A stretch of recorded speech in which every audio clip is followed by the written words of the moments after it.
Hello नमस्कार दोस्तों, ये वीडियो प्राइस एक्शन सीरीज का तीसरा एपिसोड है और आज के वीडियो में हम लोग डिस्कस करेंगे ट्रेंड लाइन के बारे में। ट्रेंड लाइन को हम बेसिक से एडवांस तक सिखाने वाले हैं। प्राइस एक्शन सीरीज में सपोर्ट और रेजिस्टेंस के बाद ट्रेंड लाइन दूसरा सबसे इंपॉर्टेंट कॉन्सेप्ट। शेयर बाजार में एक बहुत फेमस कहावत है, ट्रेंड इज योर फ्रेंड। अगर आप ट्रेंड के साथ हैं तो बहुत पैसा कमाएंगे, लेकिन अगर आप ट्रेंड के अगेंस्ट हैं तो आप बहुत पैसा लूज करेंगे। और हम यहाँ पैसा बनाने के लिए आए हैं, जिस कारण हमारे लिए ट्रेंड लाइन को समझना और अच्छे से समझना बहुत ज्यादा इंपॉर्टेंट हो जाता है। वीडियो में हम कवर करने वाले हैं, पहला, ट्रेंड लाइन क्या है। दूसरा, ट्रेंड लाइन को चार्ट्स पर कैसे ड्रॉ करते हैं। तीसरा, चार्ट्स पर ड्रॉ करके कैसे ट्रेड में एंटर और एग्जिट करते हैं। इन तीनों कॉन्सेप्ट्स को हम अच्छे से समझेंगे, बिल्कुल बेसिक से। इसलिए अगर आपको ट्रेंड लाइन के बारे में कुछ भी पता नहीं है तो इस पूरे वीडियो को अंत तक देखें। आपको ट्रेंड लाइन के बारे में वह सब कुछ पता होगा जो हर एक ट्रेडर को पता होना चाहिए। वीडियो को शुरू करने से पहले आपसे सिर्फ एक रिक्वेस्ट है कि चैनल को सब्सक्राइब कर लें और वीडियो को एक लाइक कर दें, ताकि इस सीरीज की आने वाले अगले वीडियो आपसे मिस ना हो पाएं। सबसे पहले हम जानते हैं कि ट्रेंड लाइन क्या है। ट्रेंड लाइन सिंपली एक लाइन होती है जिसे चार्ट्स पर 3 या 3 से अधिक स्विंग पॉइंट्स को मिलाकर खींचते हैं। थोड़ा बहुत अगर आपको मार्केट का आइडिया होगा तो आपको पता होगा कि मार्केट के 3 फेज होते हैं, पहला अप ट्रेंड, दूसरा डाउन ट्रेंड और तीसरा साइडवेज। ट्रेंडिंग मार्केट में अप ट्रेंड और डाउन ट्रेंड दोनों को ट्रेड करने के लिए हमें ट्रेंड लाइन की जरूरत होती है। प्राइस अगर हायर हाई और हायर लो स्विंग बनाते हुए ऊपर की तरफ जाती है तो उसे हम अप ट्रेंड कहते हैं, और इसका जस्ट ऑपोजिट अगर प्राइस लोअर लो और लोअर हाई बनाते हुए नीचे की तरफ आती है तो हम इसे डाउन ट्रेंड कहते हैं। ट्रेंड लाइन को ड्रॉ करने के लिए पहले हम अप ट्रेंड के उदाहरण में देखते हैं कि कैसे ट्रेंड लाइन को अप ट्रेंड में ड्रॉ करते हैं। फॉर एग्जाम्पल, अगर आपका चार्ट अप ट्रेंड में है तो सबसे पहले हमें यहाँ पर स्विंग को आइडेंटिफाई करना होगा और उसके बाद हम लाइन ड्रॉ करेंगे इन सभी स्विंग को मिलाते हुए। अगर चार्ट्स में 3 स्विंग पॉइंट्स एक सीधी लाइन में टच करती हैं तो उसे हम एक स्ट्रांग ट्रेंड लाइन कहेंगे। अब यहाँ ध्यान देने वाली बात यह है कि ट्रेंड लाइन में भले ही लाइन शब्द का इस्तेमाल है, लेकिन ट्रेंड लाइन में कोई सिंगल लाइन नहीं होती, बल्कि यह एक एरिया या फिर जोन की तरह काम करती है। इसे हम एक उदाहरण की मदद से समझते हैं। यह चार्ट टाटा केमिकल का 1 डे टाइम फ्रेम में है। प्राइस यहाँ पर अब ट्रेंड में है, इसलिए हम चार्ट्स पर ट्रेंड लाइन चार्ट के नीचे ड्रॉ करेंगे। ट्रेंड लाइन को ड्रॉ करने के लिए सबसे पहले हमें स्विंग लो को आइडेंटिफाई करना पड़ेगा। इन 3 स्विंग्स को मिलाकर हम ट्रेंड लाइन खींचेंगे। अब आपको दिख रहा है कि ट्रेंड लाइन पर स्विंग पॉइंट्स परफेक्टली टच नहीं कर रहे हैं, इसीलिए हम यहाँ पर लाइन की जगह एक जोन ड्रॉ करेंगे। ये जोन एक ऐसा जोन होता है जहां पर बायर्स बड़े क्वांटिटी के साथ ट्रेड में एंट्री करते हैं, जिस कारण ये ट्रेंड लाइन एक स्ट्रांग सपोर्ट की तरह काम करती है। अगर आपको अभी तक समझ में नहीं आया है तो इसे एक और एग्जाम्पल के साथ समझते हैं। यहाँ प्राइस हायर लो बनाते हुए अप ट्रेंड में जा रही है, इसलिए हमें पहले 3 स्विंग्स को टच करते हुए एक ट्रेंड लाइन ड्रॉ करनी होगी। ट्रेंड लाइन को ड्रॉ करने के बाद हमें पता चलता है कि सभी स्विंग पॉइंट्स परफेक्टली कैंडल पर टच नहीं हो रहे हैं। कभी कैंडल की बॉडी टच हो रही है तो कभी कैंडल की वीक टच हो रही है। इसलिए यहां हम सिर्फ एक सिंगल लाइन नहीं बल्कि एक जोन ड्रॉ करेंगे ताकि ये सभी स्विंग लो जोन से परफेक्टली टच हो जाएं। 3 टच के बाद आप देख सकते हैं कि प्राइस जब भी नेक्स्ट टाइम इस ट्रेंड लाइन जोन पर आई है तो यहां से बाउंस बैक होकर ऊपर गई है। तो ये होता है चार्ट्स पर ट्रेंड लाइन का इंपॉर्टेंस। और क्योंकि ये अब ट्रेंड में है, जब ट्रेंड लाइन को चार्ट्स के नीचे ड्रॉ करते हैं तो ये एक सपोर्ट की तरह काम करती है। इसलिए बायर्स अधिक से अधिक क्वांटिटी के साथ यहाँ ट्रेड में एंट्री लेते हैं और प्राइस वापस ऊपर चली जाती है। चलिए अब इसी कॉन्सेप्ट को डाउन ट्रेंड में ट्रेंड लाइन को ड्रॉ करने के लिए समझते हैं।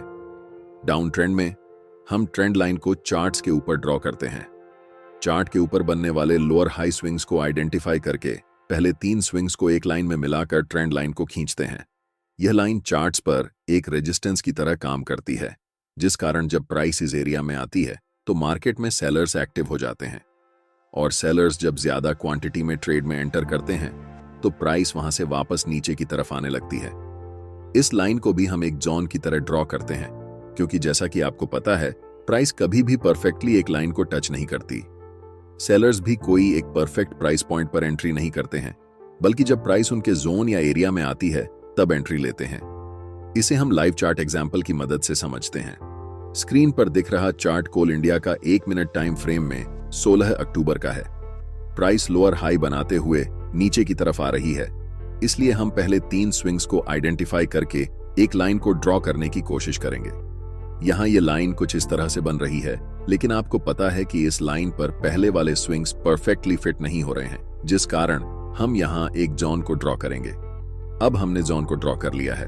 नेक्स्ट टाइम जब भी प्राइस इस जोन में आती है, तब हमें प्राइस नीचे की तरफ जाती हुई दिखती है, क्योंकि ये जोन एक रेजिस्टेंस की तरह काम कर रहा है। जब भी प्राइस इस जोन के पास या इस जोन में आती है, बायर्स अपनी ट्रेड को एग्जिट करने की कोशिश करते हैं और सेलर्स मार्केट में एंट्री करते हैं, जिससे प्राइस तेजी से नीचे की तरफ निकल जाती है। अब यह तो हुआ कि जब प्राइस ट्रेंड लाइन को रिस्पेक्ट करती है, तब प्राइस कैसे रिएक्ट करती है। लेकिन जब प्राइस ट्रेंड लाइन को ब्रेक कर देती है, तब प्राइस कैसे रिएक्ट करती है, इसे भी समझते हैं। फॉर एग्जाम्पल, अगर हम कोल इंडिया के 1 मिनट टाइम फ्रेम चार्ट को देखें, तो पिछले दिन एक ट्रेंड लाइन का ब्रेकडाउन हुआ था। इसके बाद जो चार्ट पर हुआ वह किसी मिरेकल से कम नहीं था। जब हम ट्रेंड लाइन ड्रा करते हैं, तो स्विंग्स को आइडेंटिफाई करके एक लाइन में जोड़ने की कोशिश करते हैं। इस मामले में हमने पहली, दूसरी और तीसरी स्विंग को जोड़कर एक ट्रेंड लाइन ड्रॉ की। फिर हमने इस लाइन को एक्सटेंड किया और देखा कि चौथे पॉइंट पर जब प्राइस इस लेवल पर आई, तो हमें एक महत्वपूर्ण प्राइस रिजेक्शन देखने को मिला। हालांकि अगर आप गौर करें, तो प्राइस हायर हाई नहीं बना पा रही थी। इसका मतलब यह था कि यहां सेलिंग प्रेशर बहुत ज्यादा था। प्राइस ने इस ट्रेंड लाइन को 5 बार परफेक्टली रिस्पेक्ट किया, लेकिन छठे बार इसने ट्रेंड लाइन को ब्रेक कर दिया और इसके बाद प्राइस बहुत तेजी से नीचे की ओर गिर गई। यह होता है ब्रेकआउट ट्रेडिंग। ब्रेकआउट ट्रेडिंग में आपको बड़े टारगेट्स मिलते हैं और रिस्क छोटा रहता है। उसी चार्ट में अगर हम आगे देखें, तो 12:30 के आसपास प्राइस एक बार फिर ऊपर जाती दिखी, लेकिन अब यह ट्रेंड कमजोर हो चुका था। इस समय हम फिर से पहले 3 स्विंग्स को जोड़कर एक नई ट्रेंड लाइन ड्रा करते हैं। चौथी बार जब प्राइस ने इस ट्रेंड लाइन को ब्रेक किया, तो हमें एक बड़ी डाउनसाइड मूव देखने को मिली। अब इसी अवधारणा को अपर ट्रेंड में समझते हैं। जब प्राइस लगातार लोअर हाई और लोअर लो बना रही होती है, तो हम पहले 3 स्विंग्स को आइडेंटिफाई करते हैं और उन्हें जोड़कर एक ट्रेंड लाइन ड्रॉ करते हैं। पहले 4 टच में प्राइस ने ट्रेंड लाइन को रिस्पेक्ट किया, लेकिन 5वें टच में इसने ट्रेंड लाइन को ब्रेक कर दिया और फिर एक ऊपर की ओर रैली शुरू हो गई। यदि आप सही तरीके से ट्रेंड लाइन को चार्ट पर ड्रा करते हैं और ब्रेकआउट ट्रेडिंग को ट्रेड करते हैं, तो कम रिस्क में अच्छे रिवॉर्ड पाने के चांसेस काफी ज्यादा होते हैं। अब आपको पता चल गया होगा कि ट्रेंडिंग मार्केट में कैसे ट्रेंड लाइन को ड्रॉ करते हैं और जब प्राइस इन ट्रेंड लाइंस को ब्रेक करती है, तब क्या होता है।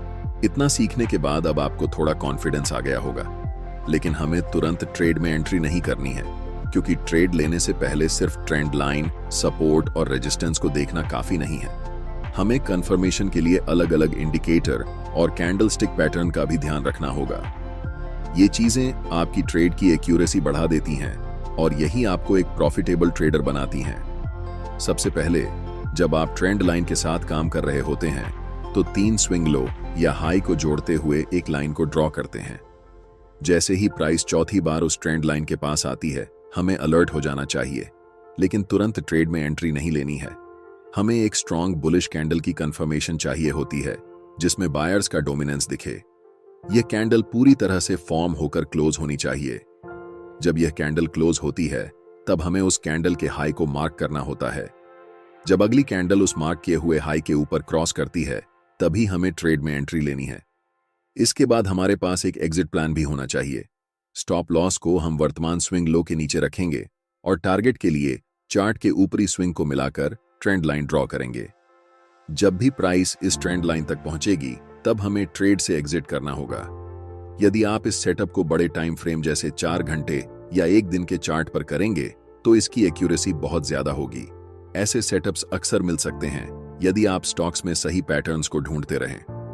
हाल ही में हमने टाइम टेक्नोप्लास्ट लिमिटेड में इसी सेटअप का उपयोग किया था। सबसे पहले हमने चार्ट पर 3 स्विंग लो को मिलाकर एक ट्रेंड लाइन ड्रॉ की।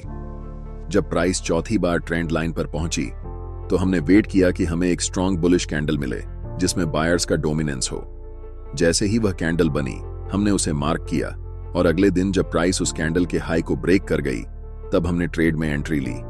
हमारा स्टॉप लॉस उसी कैंडल के लो के नीचे था और टारगेट अपर ट्रेंड लाइन पर सेट किया गया था।